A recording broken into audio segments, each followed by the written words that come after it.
From amandavolmer.substack.com. Lyme disease is not caused by a microorganism. It's not the tick's fault either. By Amanda Dawn Volmer.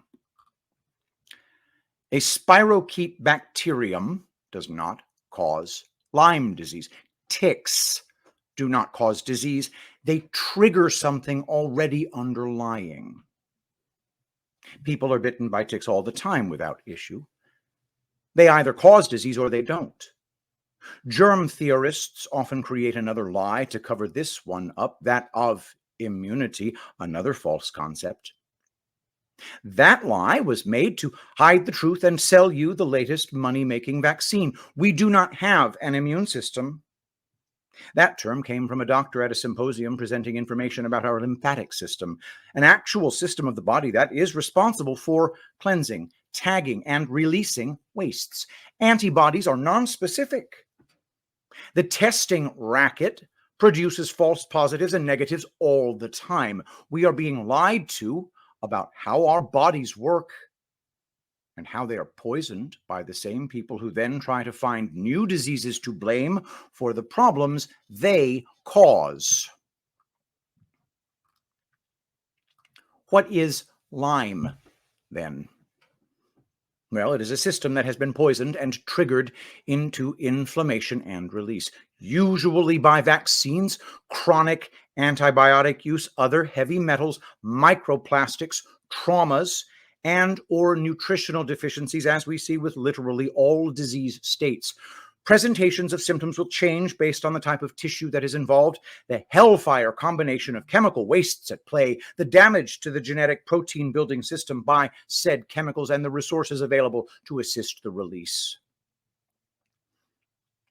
Giving more antibiotics may provide temporary relief, as the microorganisms are active in trying to metabolize and remove the waste from the body, and the symptoms are produced in an attempt to release said wastes.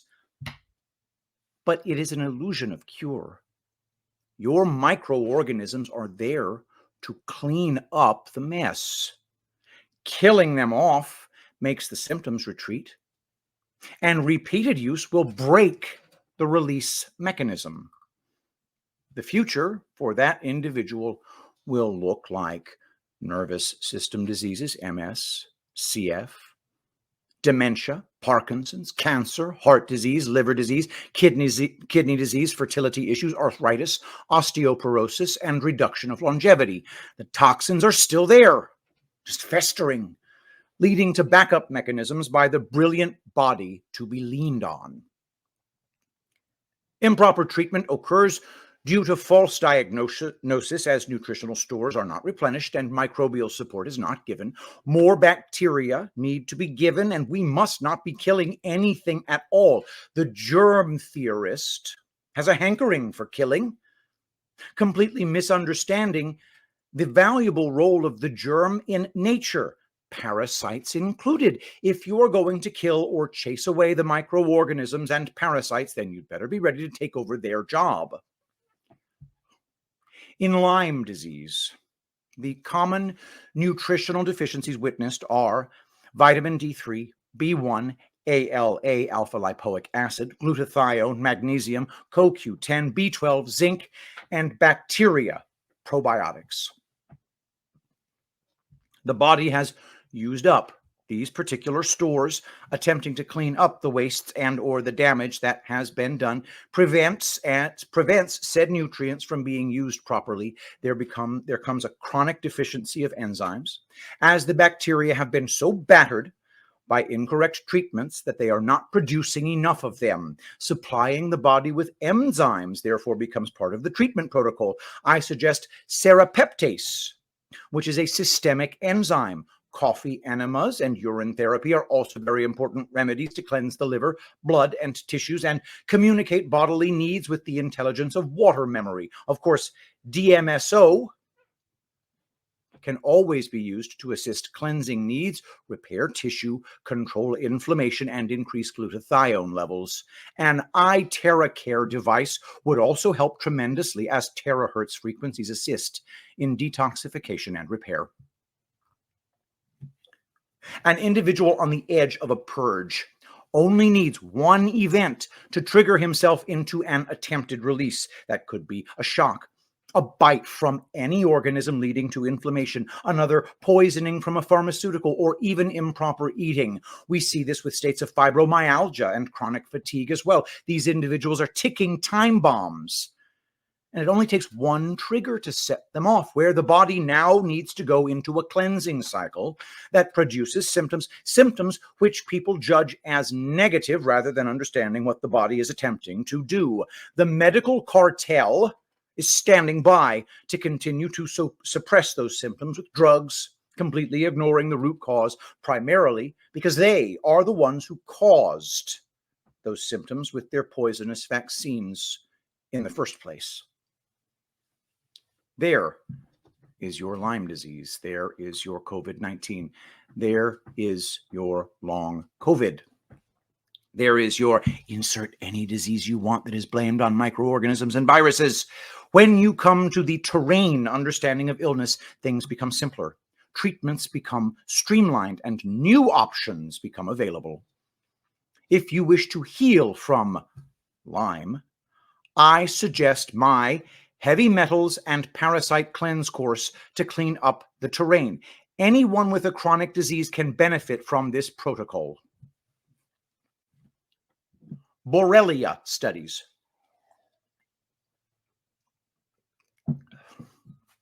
Isolation of Borrelia burgdorferi sensu lato from blood of adult patients with borrelial lymphocytoma, Lyme neuroborreliosis, Lyme arthritis, and acrodermatitis chronica atropicans. Result, quote, Borrelia burgdorferi sensu lato was isolated from the blood of 1 out of 53 patients with borrelial lymphocytoma, 6 out of 176 patients with Lyme neuroborreliosis, 1 out of 13 patients with Lyme arthritis, and 3 out of 200 patients with acrodermatitis chronica atropicans.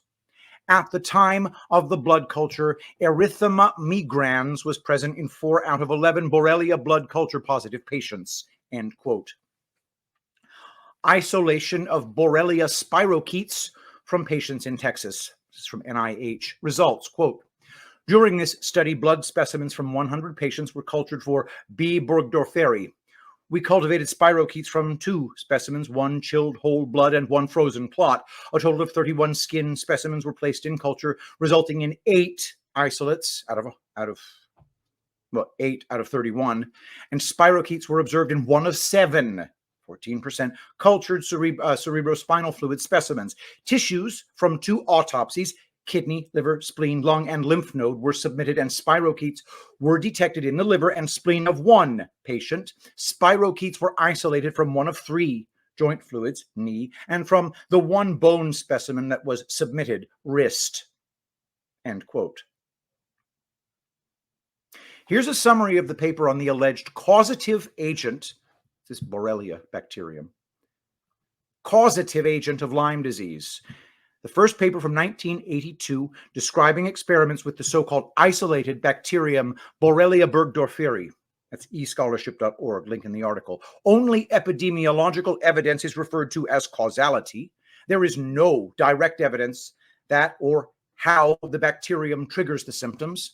The clinical symptoms are described as diffuse, an inflammatory disease that is initially noticeable through skin lesions. It was first recognized as a form of inflammatory arthritis in Lyme, Connecticut, although the clinical disease was also observed in other states. In order to prove the causality, experiments were then carried out with 8 rabbits. 30 to 40 ticks were taped to the shaved abdomen of each rabbit. That would be comparable to a person weighing 185 pounds, having over 1,000 ticks stuck to their stomach. After weight comparison, the bacterium was never detected directly in the rabbits, only by means of antibody levels, which are not specific, as the authors themselves show, since the antibody tests always react just in different dilutions. The antibody test used also reacts positively in people who do not suffer from the disease, only in lower concentrations. It is also important that these experiments were carried out without scientific controls, e.g., rabbit ticks without bacteria, same procedure. A pure isolate of the bacterium was not obtained or used, so it is not possible to distinguish whether the clinical symptoms, skin inflammation, were caused by the bite wounds of the ticks or by the bacterium. Willy Bergdorfer, Lyme disease, 1996, quote, laboratory diagnosis of Lyme disease remains problematic. Although Borrelia burgdorferi organisms have been identified in biopsy specimens of erythema migrans lesions, IS, such biopsy is not practical for emergency physicians and many other clinicians. Serologic testing is of very limited value in acute cases, inasmuch as IgM levels do not begin to rise for 2 to 4 weeks following the onset of infection. Immunological tests such as enzyme-linked immunosorbent assay and immunofluorescence assay suffer from poor reproducibility of positive and negative results. Western immunoblotting, however, may be useful in identifying false positive ELISA results. Consequently, currently there is no standard laboratory test diagnostic for Lyme disease, and the diagnosis is best made on clinical and epidemiologic grounds. Chronic Lyme disease may be overdiagnosed, often on the basis of false positive serology, end quote. From NIH.gov, recent progress in Lyme disease and remaining challenges. Quote, the diagnosis of Lyme disease can be a complex task for the provider because outside of the erythema migrans lesion of early Lyme disease, diagnosis relies on non-specific clinical signs and symptoms that may or may not be supported by laboratory evidence. Lyme disease is known as the great imitator because symptoms are varied and often overlap with common health complaints, sometimes making early diagnosis more difficult. There are likely hundreds of health conditions with significant overlap with these non-specific signs and symptoms. Holstrom E. Penicillin treatment of erythema chronicum migrans afzelius from medicaljournals.se. Lyme is not caused by a bacteria or a spirochete. Judging by the favorable results of penicillin treatment, an infectious etiology of EM would seem to be highly probable. In order to secure evidence in this respect, I have tried to transfer the disease to healthy subjects by injecting minced tissue from 3 patients with erythema migrans into 10 volunteers, but without positive result. In addition, experiments were carried out in which blood of erythema migrans patients was injected, also these without result. Similar experiments have even been performed by other workers without success. Possibly a special disposition towards the disease is a necessary condition for its development. And that is Amanda Vollmer's pretty much dispositive essay on how we know that Lyme disease is not caused by a spirochete. The first thing that it showed there in that paper, in that article, was that they took a whole bunch of people with the symptoms of so-called Lyme disease, and they found the spirochetes that they blame for causing Lyme disease. They found those spirochetes only in a minority of those people. It's over. You already know that it's not caused by that bacterium. They also said, okay, so we took some of the tissue from people with erythema migrans and injected it into other people. Nobody developed the symptoms of Lyme disease. Guys, it's fake. You know what you need to do if you're sick? Detoxify. One of the ways that you do that is by drinking clean water. One of the other ways you do that is by eating organic food. Another way that you do that is by getting plenty of sunlight, getting lots of fresh air. And what is left behind, go to epicminerals.net. 5 pumps of zeolite down your throat once a day binds to existing toxins and allows them to pass through your system as regular waste. Very, very simple stuff. All right, let's go on to some other stuff here. All right, that is the brilliant Amanda Vollmer. Check out her store, yummy.doctor. She's brilliant. I got a bunch of her DMSO products down in my medicine cabinet. There's an aloe vera gel with DMSO in it. DMSO is a chemical, well, it's a compound that accelerates the absorption of other things. So aloe vera gel, for example, you mix it with DMSO, it amplifies the benefits of the thing that it's with. All right, so now I'm going to read to you from John Rappaport, a brilliant independent journalist who was one of the early debunkers of, one of the early adopters of the there is no virus fact. And I'm just going to present to you his latest piece, which is, I'm not against vaccines. I just want to make them cheaper and more lethal. Don't forget to go to epicminerals.net. Get your zeolite, guys. You're loaded with toxins. This is a great way to aid in the detoxification of your living tissue.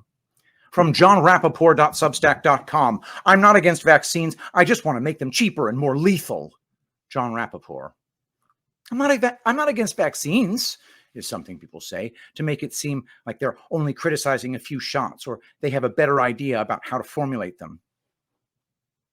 They don't have a better idea.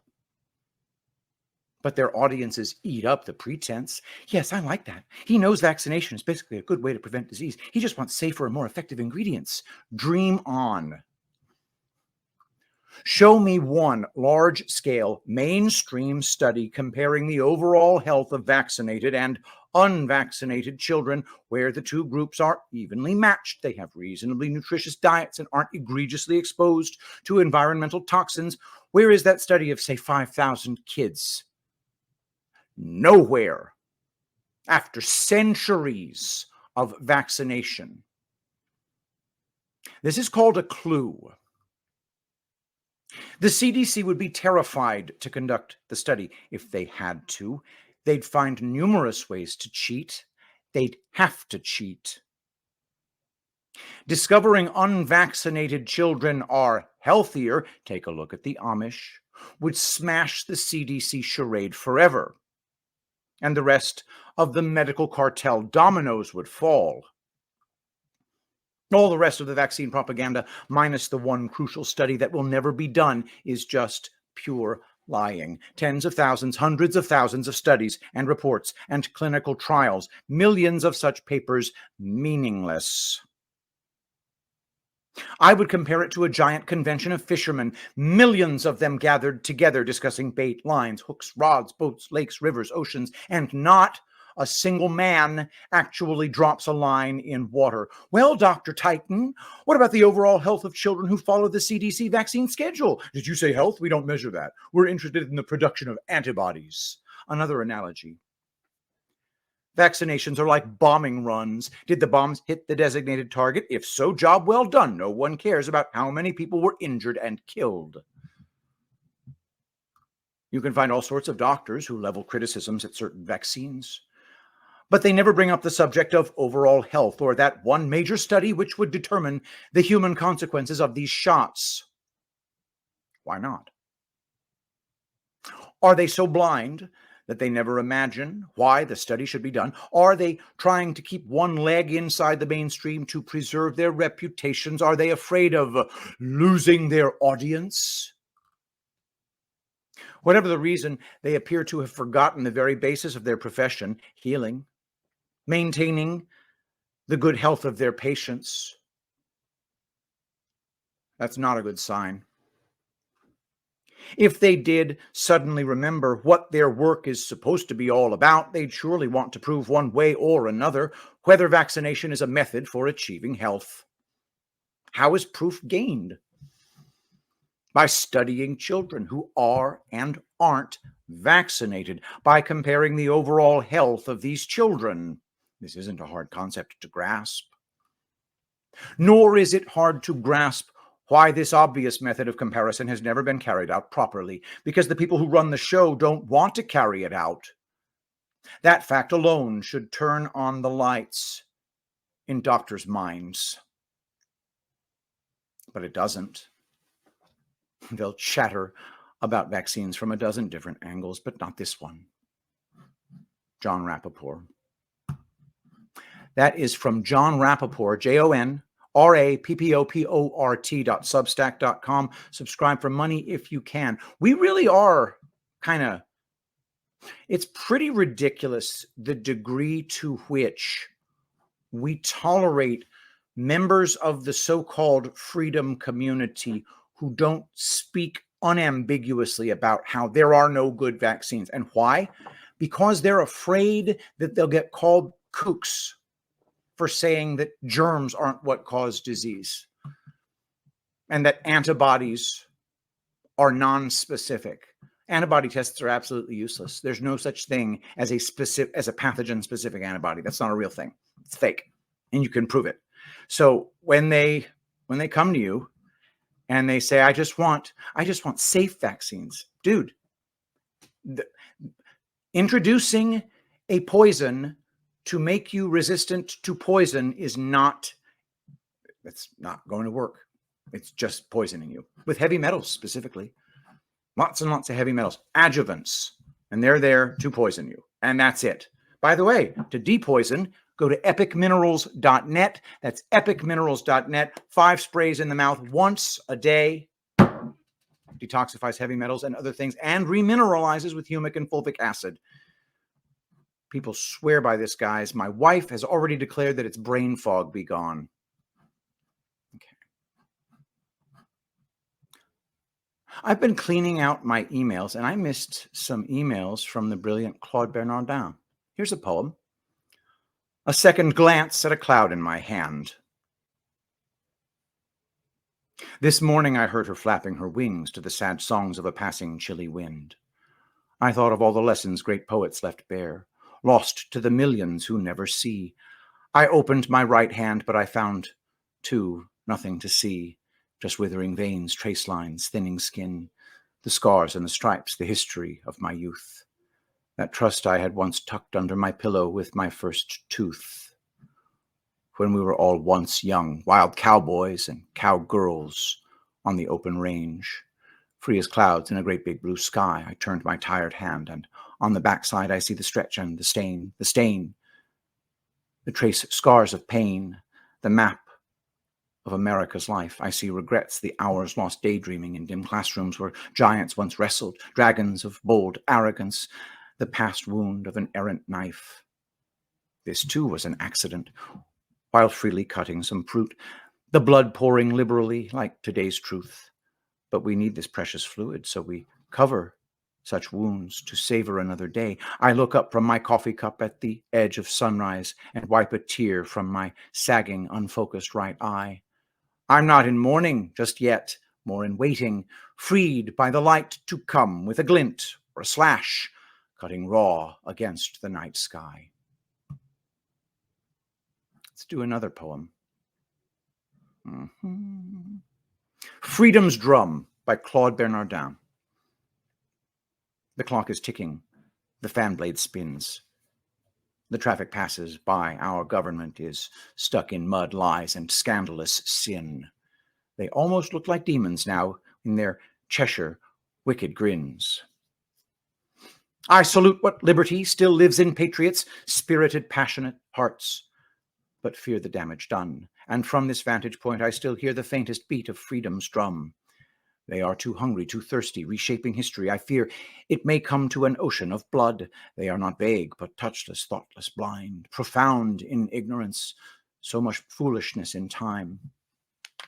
My inhuman enemy from anywhere, sure of the things they are, never taking a heartfelt reflection, lost in the heroes and monsters that tear this world apart. I do not know them, my children. I do not recognize them as my own kind. I do not recognize this country or this obtuse reality they have struggled to redefine. What has come of this great land? What of the promises, the dreams of each and every hard-working woman and man? No, now I avoid the streets and cities, preferring the peace and beautiful silence of those stars and stripes that still overwhelm me, and I'll stir the embers of dwindling patriotism and cast a prayer to God to set us all free and leave the rest of humanity fate and timeless destiny. And one more from Claude, this one entitled Time.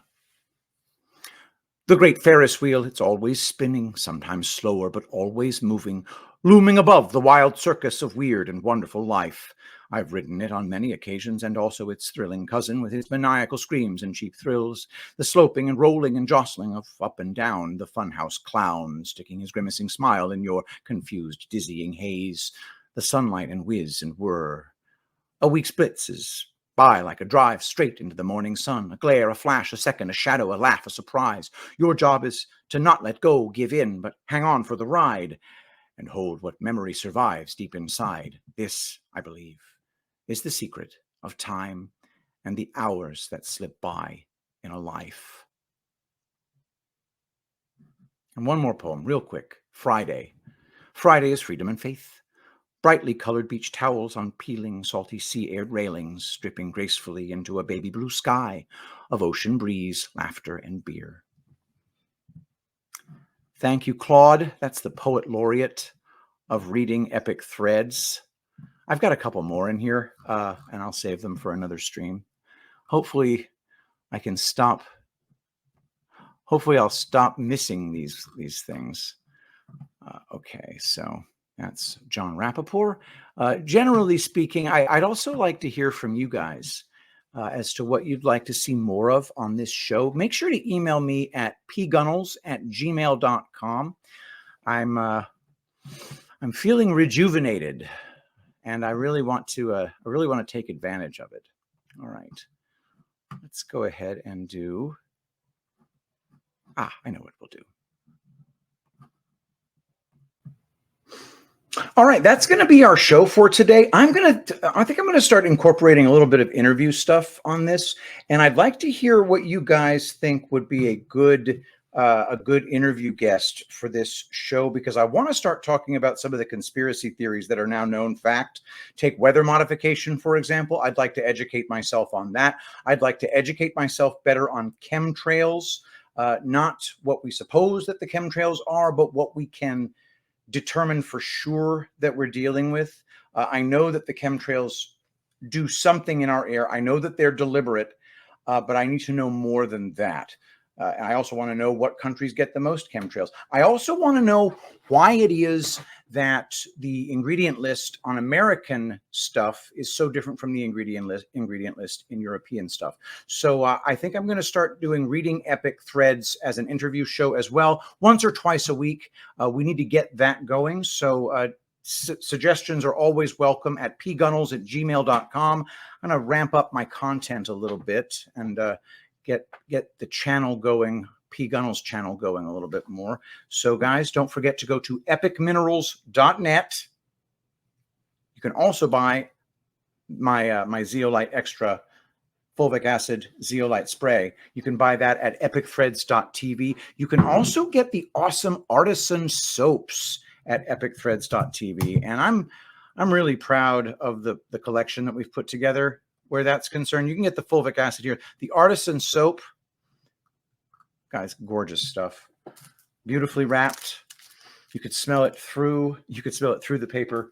Got all these amazing artisan soaps, and we only wash ourselves with these now. These are made by Charity and Laura, Badlanders/Threadheads, Arabian Woods, Pink Grapefruit, Rosy Quartz, Sweet Orange Soap, Sharp Dressed Man bar soap, Lemongrass and Poppy Seed bar soap, Eternal Love, Love at First Sight, Wild Thyme and Heather. Beautiful soaps, guys. And then, of course, we do have a teeny bit of angel paste left.